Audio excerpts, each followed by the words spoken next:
Hi, welcome back to God.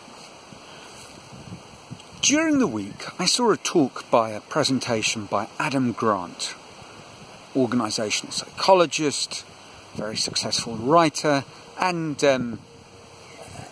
frequent TED talker, sort of a TED talk per book. And he was talking about difficulties that he'd experienced, connected, I suppose, to his whole COVID experience. And he wasn't quite sure how to package the difficulties he was having. He wasn't depressed. He had energy, but he somehow found himself being, too easily distracted, going down rabbit holes, and he wasn't sure how to describe this experience, but eventually he found a word, wrote an article about it, and the article took off. And the word he used was languishing. He'd been languishing, a feeling of, a feeling where you kind of find yourself stuck, just going through the motions. And it kind of fits. Languishing seems to be, I think, something we could probably all relate to over the last couple of years at some point. And what was his way out of languishing? And that was all the point of his talk. I'm not going to go into too much detail. I will attach a link and you can watch the talk for yourself. But essentially he found a route out via a family game of Mario Kart. Now that wouldn't do the trick for me. I was never really a video game kind of guy. For that matter, I never found myself drawn to pinball or Space Invaders and these days these immersive adventure games. They don't do it for me, but they did for Adam and his family. And in his description, he said really the success of the activity was because it kind of ticked three boxes that are very important for us as people, as functioning people. And the three boxes he sort of neatly packaged together as the 3 M's. The first one that an activity needs to do is it needs to be a mastery-based activity. You need to make progress. The second thing is it needs to be immersive, sort of generate a state of flow. So he described that as activities which are high on mindfulness.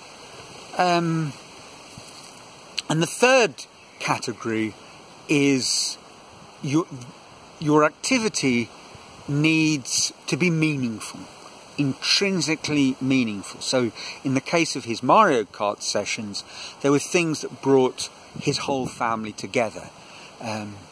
His wife, children, it was something enjoyable that they could do, after the long, lonely months of homeschooling. And actually, it was a way of joining together with his sister, who lived a long way away. They hadn't seen each other, but they could play Mario Kart together. And I thought about this, and it really does ring true. I was wondering if the 3 M's was necessarily the way I would have tagged it all together. It is, of course, convenient. The mystical, magical 3, there are 2 more M's. But I'm going to go for a different acronym, which I will call your activity GPS. So for the G, the activity needs to be a growth activity, something where you can essentially make progress. and develop yourself. The second element, what he called mindfulness, I'll go for a P and I'll call it presence. It's an activity where you are fully present in what you are doing, which is essentially the state of flow. And for the letter S, rather than going for meaningful, I felt perhaps the word that I would want to use would be service. Now, service doesn't have to be a sort of altruistic, charitable type of activity. And it's why I thought of service, because recently I've been participating in certain kinds of events, and they are, in a sense, acts of service within my community. So in that sense, anything you are doing where you are linking in a positive sort of way with a greater community, you are serving the community. Now, if it so happens that you are benefiting yourself, that is not a bad thing. Being of service, providing something of value to the community around you that you value,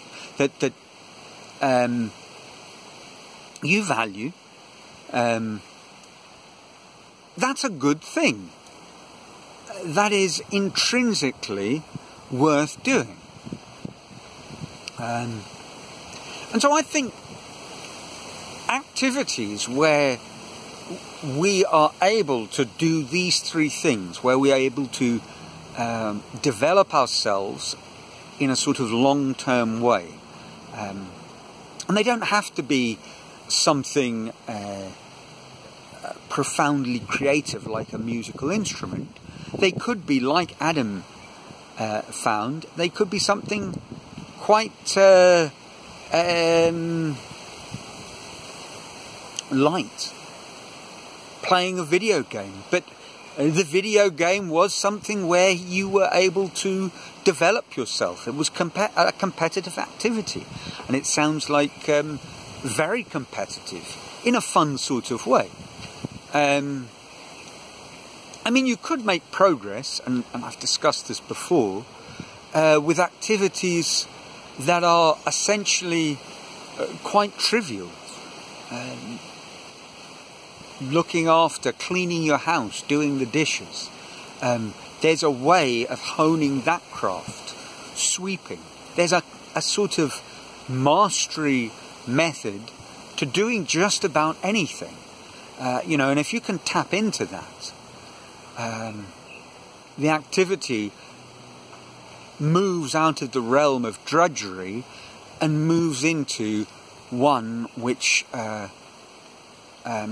moves you forward.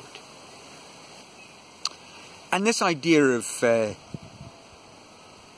flow, of mindfulness, of being present in what you're doing, beyond any dispute, this is a good thing. This is something that we all value, enjoy, revel in. And actually being of service, or at the very least doing something where you are moving your community forward, where you're offering something, perhaps gift is too big a word, but you are making a contribution, your contribution. This is a good thing. It seemed to me, thinking about what Adam had said and thinking of it in my sort of GPS context, that finding activities which orientate you, which push you forward, direct you towards a better place for you and for the people that you care about around you, this must surely be a good thing. Although I I looked around me and it struck me that perhaps not everyone would see it as a good thing. They might see things in different terms, profoundly different terms. And why might that be? I guess it's because that on some level they are in dispute with each of those 3 points. What form might that take? Well, if a core belief of yours is that actually you are, as a person, fundamentally limited, you can't make progress, you reach a point and then it's downhill from there, well, you're going to take issue with the idea of growth. If you're a person who sees life as a difficult thing that needs to be endured, where you need to distract yourself, well, being in the moment is not for you. Some kind of hedonic pleasure that kind of makes life worth surviving. A sort of Friday on your mind experience. You have a tough week, you slog away, and then your weekend's transitory pleasures distract you from the difficulties until you wind yourself up again, and as a little clockwork toy you get to your slaving away for another week. Yeah, if that's your worldview, well then the idea of mindfulness, the idea of losing yourself in something, couldn't be further away. And perhaps for people with that kind of mindset, they might also believe that, service is essentially for fools.